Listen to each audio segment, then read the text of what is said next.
Hello mga kabayans, what's up? This is Mr. Rio once again. So sa last video ko po pinag-usapan natin na napahiya ang isang congressman sa mga sagot ng COA about sa 125 million confidential funds ni VP Sara. Na hanggang ngayon ay news blackout mga idol. Alam nyo ba na kahit anong gawin kong research sa YouTube or FB, hindi ko nakitang binalita ito ng mainstream media mga idol.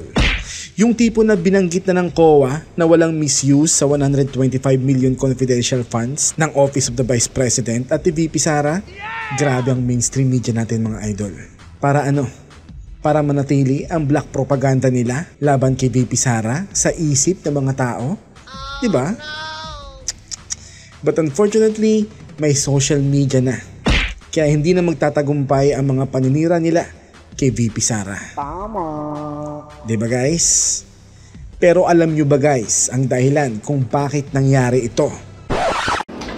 Sa loob ng 9 na buwan mula February hanggang September 2023, habang nanunungkulan bilang head of the procurement entity ng Department of Education o DepEd, buwan-buwan umano nakakatanggap ng envelope si dating DepEd Undersecretary Gloria Jumamil Mercado. Ang laman, tig 50,000 pesos kada envelope. Wow, sana all additional 50,000 sa loob ng envelope, no? Galing. Madalas daw nag-aabot sa kanya ng envelope ay si Assistant Secretary Sunshine M. Paharda. Di naman pala mismo si VP Sara. Akala ko si VP Sara mismo eh. Sa aking mga tagapanood, think about it mga idol. Para saan kaya tong 50k na nakasobre, no?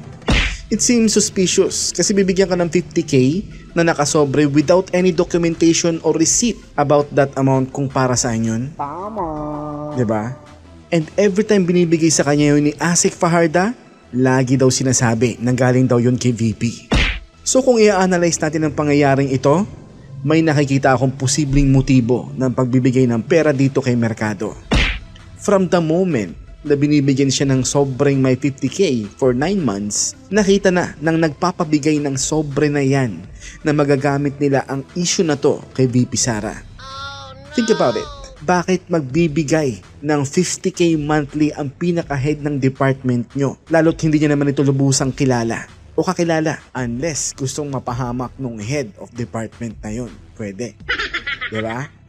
So tingin ko may gumamit dun kay Asik Fajarda para ibigay dito kay Gloria Mercado ang sobre na yon na may kasamang script na galing kay VP Sara yan. Kasi kahit ako, magtataka. Lalo't di ko naman personally kakilala si VP Sara. Tama. Bakit ako bibigyan ng 50k monthly without any valid reason for her to do it? Diba? So napaka-suspicious ng sobre na yan mga idol. At ang sabi, galing daw ito kay Vice President Sara Duterte. Sa gitna ng pagdinig, inilabas niya ang mga sobre. Diba? Ang galing ng mainstream media. Sa gitna daw ng pagdinig, nilabas daw ni Gloria Mercado ang 9 na sobreng ito. Eh bakit hindi in-emphasize ng mainstream media ang pangyayaring ito? Watch. Asik Fajarda, is she still in the office of the OVP, DepEd? Would you know? She's with the OVP right now. Okay. And you mentioned that she would give you the envelopes. Would you recall if the envelope had the marking Hope o no? It was labeled as Hope. Mr. Was this Chair. typewritten? Was this printed? No, it's written. Written. Would the handwriting be familiar? I'm still keeping those envelopes. Alam mo tinanong kung familiar ba daw siya sa handwriting. Pero ang sabi niya, she still have the envelope, diba? Sige. Tingnan nyo guys kung anong susunod na mga sasabihin niya. Game. Still have the envelopes. Mr. Chair, may we request perhaps that these envelopes be produced as object evidence for this committee? Di ba nire-request nila na ibigay daw o ipakita sa kanila ang mga envelopes na yun, di ba? So perhaps in a... The envelope, I think, was already, the content of the envelope was already donated. Yes. But with respect to the envelope, you still have it in your possession. Tama po ba? It's in my home. Okay, so... Okay. Di ba sabi niya, it's in my home? Di ba? So, may we request Yusek Mercado to please... dala po ba niyo ngayon? Hindi po. Hindi. So, siguro Hindi daw, di ba? in the next scheduled hearing, may we request na pakidala po ninyo para mai-ano po namin. O, di ba? Na-request silang pakidala daw, di ba? Watch what's gonna happen after magkaroon ng press ko ni VP Sara na pinabulaanan niya ang mga paratang ni former Yusek Gloria Mercado. Watch. I think it's fair It's for you to very be given sad. the opportunity to reply to the Vice President. I think I don't want to do this, but since siya na yung nagsabi, i-turn over ko na yung envelope. O, diba? I-turn over ang envelope o binigyan kanila ng 9 envelopes dyan na may nakasulat na hope sa mga sobre na yan. Dapat linawin mo yun, ha? The envelopes where the money was. Comsec, So it's 9 envelopes. kuha po yung So envelope. it says hope and the amount is there. Diba? Ang sabi niya, it says hope daw and the amount is there. Pero binanggit niya sa hearing na yan na di niya binuksan ang envelope na yan habang nasa DepEd pa siya. Diba? At binuksan niya lang daw yun sa harapan nung pinagbigyan niya ng pera na yan. At doon niya lang nalaman na 50k daw ang laman. Diba? Doon pa lang sablay na naman ang pinadala yung puppet nyo na script reader para siraan si VP Sara eh. Diba? What a pathetic move ng Buwaya Committees. Kasi ang sakit naman noon, ordinaryo lang akong trabahante tapos inano ka ng Vice President, di ba? Eh kung corrupt government worker ka naman, eh deserve mo yan, madam. It's very painful. Ayon Yeps, it's very very painful po talaga.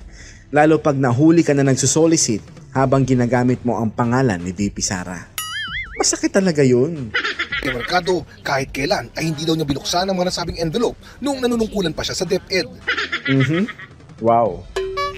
Alam nyo, may kaso na daw dati sa ombudsman tong si Gloria Mercado eh. Sabi nung kaibigan ko na nag-share sa akin ng mga info. So kung may record ka na sa ombudsman, di ba hindi mo naiisipin kung para saan yung pera sa sobre na yon, di ba? Tama. Kasi nasa human nature na po na pag binigyan ka ng ganyang halaga, excited kang buksan yan, bilangin at gastusin yan. Di ba? Pero ma'am, ikaw di mo binuksan? Bakit? Dahil ba sobrang nipis ng laman? Sa bagay, sabi niya siguro, maliit na bagay lang to. Ayoko yan. Gusto ko, 16 million. Di ba, madam? Nang magretiro na, I sought some advice and they just advised me to donate it to a non-government organization, which I did. O, di ba? Again, yung sabihin mo na dinonate mo ang pera na yan sa non-government organization is so damn impossible. Maliban na lang kung santo ka. And that's the only time that I opened those envelopes in front of the people that I was donating it. And it was 50,000 per envelope. The reason why you are considering all these concerns is because you believe that the envelope is a bribe. Do you agree? And this is the moment na dapat she write on the script of the Buwaboys Committee. Kaso, ang sabi ni madam, Yes or no, ma'am? sumakay ka, It's sige. kind of harsh word to use. Sabi niya, it's kinda harsh word to use. Nako, napa-facepalm ang mga nagpadala sa'yo sa Buwaboys Committee na yan. Hindi ka ba na-briefing ng mga amo mo na dapat oo na lang ang sinagot mo right away? Napaghahalataan kayo na scripted yan. Ano ba naman, madam? Bribe. Because if... Or should I say, Oh, it is a means to influence your decision being the hope? It could be. Diba? Wow. So, ang bribe na yon is to influence her decision as a hope. Alam nyo, may malaking loophole ata sa ganong narrative. First, kunwari ako si VP Sara with a corrupt mindset. Naglalagay na ako ng kakilala ko sa hope para sure na pwede kong i-bribe. Diba? Para siguradong hindi ako ilalaglag. Kasi kasama yan sa corruption member ko eh. Diba? Second, kung hindi ko personally kakilala yan si Mercado tapos iba-bribe ko to influence her decision as hope, eh di third, parang pinahama ko ang sarili ko nun. Diba? Imagine that stupid narrative na ibabribe mo ang taong di mo naman talaga totally kakilala. That's fucking stupid. Diba? Sa kanyang affidavit, sinabi ni Mercado na noong October 2023, sinabihan daw siya ni Attorney Reynald Monsayac na dating Assistant Secretary ng DepEd for Procurement tungkol sa isang bidding. He suggested in the presence of other officials who was with me that the bidder should just discuss among themselves. Mag-usap-usap na lang para hindi masayang yung pera ng 2023. I firmly asserted that the procurement must be implemented and conducted in strict adherence with the rules. Kasunod ko na nito, ipinatawag na raw siya ng Chief of Staff ng Vice Presidente na si Zulaika Lopez at pinagbibitiw na siya sa kanyang katungkulan. I was informed that I should tender my resignation effective that day. I refused to resign and I insisted on departing from service through voluntary retirement. The timing of my meeting with Ms. Zulaika struck me as more than coincidental. It gave me the impression that my candid responses was the real reason behind the push to relieve me of my office. Galing ng kwento, di ba? Buti na lang nandun si Attorney Monsayac para makapag-rebuttal kay Mercado. Sasang-ayon po ba kayo if I would say na yung pagtanggi nyo kay Attorney Reynald Monsayac na pag-usapan na lang yung 2022 continuing fund ang dahilan kung bakit kayo pinagre-resign ni Attorney Zulueta? That's very speculative, ma'am. From your point of view, ma'am. O di ba? Hindi siya maka-oo kasi alam niyang nandun si Attorney Monsayac na kayang i-debunk ang mga pinagsasabi niya It can be right, it can be wrong, but from your point of view. It could be. Pinabulaan na naman ni Attorney Monsayac ang pahayag ni Mercado. Wala akong dahilan o interes o inclinasyon na magbigay ng isang illegal na order sa isang publikong lugar na may mga tao na hindi ko man lang kilala. Correct. Good rebuttal, Attorney Monsayac. Why the hell should he do that? That rebuttal makes sense. Imagine magbibigay siya ng illegal order sa mga taong di niya namang kilala. Balik lang ang gagawa nun. Diba? Sabi ko, ano ang plano nyo dyan? Kasi kung itutuloy nyo yung post-qualification at maglalaps yan, hindi na aabot yan sa December 2023. So, mag-decide na kayo kung ire-rebid nyo yan. Kasi kung ire-rebid nyo yan, hindi masasayang yung pondo, mayu-utilize pa yan bago mag-end yung 2023. Diba? So yun ang sinabi ni Attorney Monsayac na taliwas sa sinabi ni Mercado. Diba ang galing gumawa ng kwento? Parang si Mabilog lang na may paiyak-iyak pa, diba? Buset. Sa isang press conference, sinabi ni VP Sara Duterte na kaya daw pinagbitiw si Mercado ay dahil sa issue ng trust and confidence. Nag-solicit siya ng 16 million pesos sa isang kumpanya on paper using my name without any authorization. Inilabas O diba? Ito yung hidden issue sa affidavit niya Diba dapat binanggit niya to? Kaso di niya ginawa, diba? Para ano? Para pagtakpan ang totoong kasalanan niya kung bakit siya pinag-resign. Tama. Diba mga idol? ng OVP ang isang liham na pirmado ni Mercado kung saan ay binanggit ang pangalan ni Vice President Sara Duterte. Kalakip nito ang breakdown ng mga kagamitan at total cost na nagkakahalaga ng 16 million pesos. Kaya naman pala ayaw mo nang binibigyan ka ng manipis na sobre, madam. Kasi 16 million pala ang gusto mo. Sa bagay, mas marami nga naman yun. No? Bagay naman na sinagot ni Mercado sa hearing. So we made a presentation to almost all the corporations. And then some of the corporations appreciated that it's a very important program. So some of them committed. I explained properly. I did not solicit. There's no money involved there. These are equipments. Walang cash po doon. Equipment siya na ito turn over sa... Equipments naman daw. Well, may kasabihan nga na kapatid ng sinungaling ang magnanakaw eh. Di ba? You can say whatever you want, lie whenever you want, go. Enjoy. Kwento mo yan eh. Kailan ba kasi umamin ng isang salarin sa isang krimen na siya ang may kasalanan? Tama. Diba? Walay. So I feel very sad that up until now, the BP has not been appraised as I explained it to her people. Sa kanyang opening statement. Again, kwento mo yan. Sabi mo lang yan. Kasi nabuking ka sa kasinungalingan mo.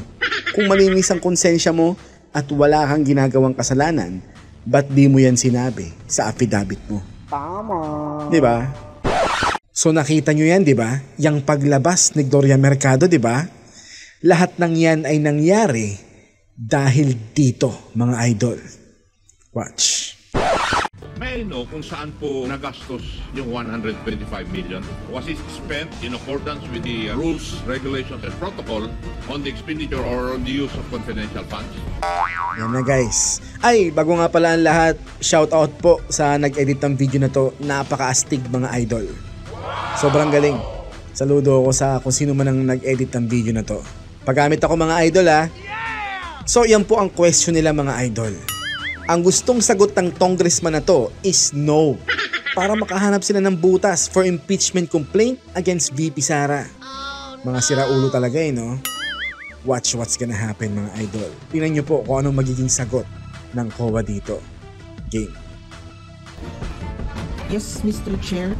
As indicated sa accomplishment report po, na-liquidate naman po nila based on confidential expenses as required by the Joint Circular po.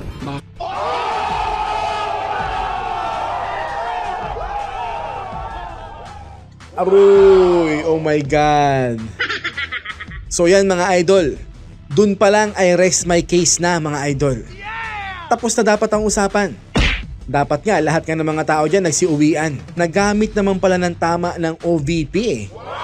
Ano pang ginagawa nyo dyan? Diba? Tama. Loko tong mga to eh no? Dapat talaga nagsiuwian na lahat eh no? Yun lang naman pala kasi ang gusto nilang malaman eh. Diba? So ano pang relevance para ipagpatuloy pa ang stupid hearing na to? Di ba mga idol? Nonsense na eh. Nag-issue po kayo ng notice of disallowance. Diba? Halatang dismayado tong congressman na to sa answer ng COA no? Halatang sa body language at sa mga tingin niya no? Mr. Chair, as to yung first finding, meron po kasing specific requirement ang joint circular na document na hindi po nila na-submit or nag-submit sila pero hindi po sufficient siya to answer the requirement of the joint circular, Mr. Chair. Oh, so yun naman pala ang dahilan eh. Kaya sila nag-file ng notice of disallowance. Napakadaling resolbahin yan. Sadyang pinalaki lang nung nag-expose niyan eh no? Pinalaki lang ni Kimbo yan eh. Nung pinagsigawan niya na may notice of disallowance ang COA sa OVP sa confidential funds na ginamit nila ng 11 days. Eh di wow, di ba? Second week na ata ng December or magsi-second week, I think December 20 ata. Nung nilipat yung funds na yon sa OVP from OP, di ba? E di nagmamadali talaga ang OVP na i-liquidate or i-distribute yun sa mga beneficiaries ng kanilang mga programa. Siyempre magtatapos na po ang taon. Babalik lang sa treasury ang pondo na yon. Sayang lang kung di naman makakarating sa ating mga kababayan, di ba? Kaya reasonable lang yung ginawa ng OVP, mga idol. Yung 125 million, parang ginamit po yan in 132 areas. Hindi po ba sa tingin ng COA medyo ito? Medyo imposible? Namuto. Di ba? Sinagot ka na ng COA ng factual answer. Tapos babarahin niya at sasabihin niya na hindi po ba ito ay imposible? Nakman toko ang mindset yan, no? Ano ba naman yan? Parang tinanong mo ang bata ng 1+1, sinagot ka ng 2, tapos sinagot mo yung bata na di ba imposible yan? Di ba dapat 11? Parang ganun eh, no? Talagang congressman to eh, no? Abnoon po siya. Parang ogag lang eh, no? Based on other parang okay lang naman. Di ba? Sa COA na mismo nagsabi na okay lang naman daw yun. Pero di pa rin siya talaga satisfied sa answer ng COA, no? Talaga naman. Gumagamit din po ng intelligence fund. Ay, nanggaling po ako sa service eh. Yun naman pala. Ano ngayon? Baka naman kasi babagal-bagal ka sa serbisyo mo. Talagang mahihirapan kang i-distribute sa mga beneficiaries ang pondo in a short period of time, di ba? Mabagal kay. Hindi kayo organize eh. Baka wala ka pang tao, baka ikaw lang ang gumagawa nun. Kaya imposible po talaga yon para sa'yo. Di ba? Parang imposible po yata yun. Ayos na yan sa'yo Yang OVP, organize yan. Babae po ang VP natin. Hindi po lalaki. Tama. Okay? Itong congressman na to no? Nasa ayos Mr. Chair, ang identified lang po ay number of areas pero pwede din pong i-consider yung kung ilang tao po yung pinag-spendan ng funds. Di ba?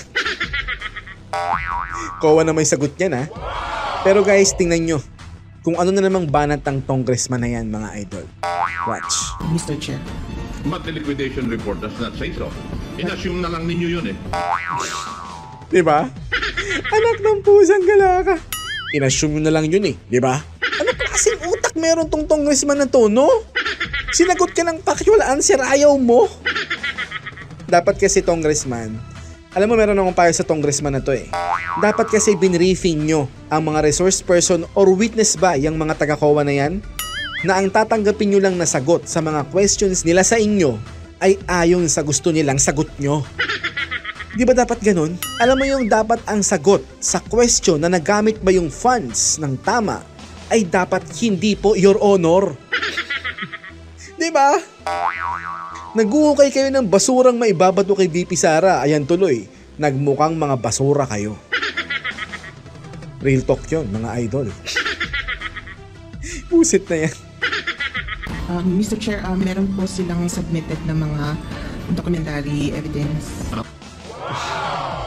Okay, Mr. Chair, I rest my case. Uwian na. Yan yung itsura nyo. Yan yung itsura niya, di ba? Halatang napahiya siya no? Nako, itong congressman na to no? So far, ano na bang nahukay nyo kay VP Sara? Wala pa rin, di ba? Kaya utang na loob, itigil nyo na yan mga boss. So tingin ko kaya lumitaw na lang bigla na parang kabuti yang si Gloria Mercado para i-cover up at para hindi mapansin ng lahat ang sinabi ng COA na walang misuse o mali sa pag-distribute or liquidate ng 125 million pesos na confidential funds ng Office of the Vice President, mga idol. Kaya nga po nang sabi ko kanina, kaya news blackout pa rin to hanggang ngayon para manatili sa isip ng mga tao ang black propaganda na tinatanim nila laban kay VP Sara. Para patuluyang masira ang tiwala sa kanya ng masa. Kaya guys, wag po tayo magpapauto sa mga ganitong klaseng circus at paninira ng mga congressman na yan. Kaya i-share lang po natin ang i-share ang mga video na magpapagising sa mamamayan.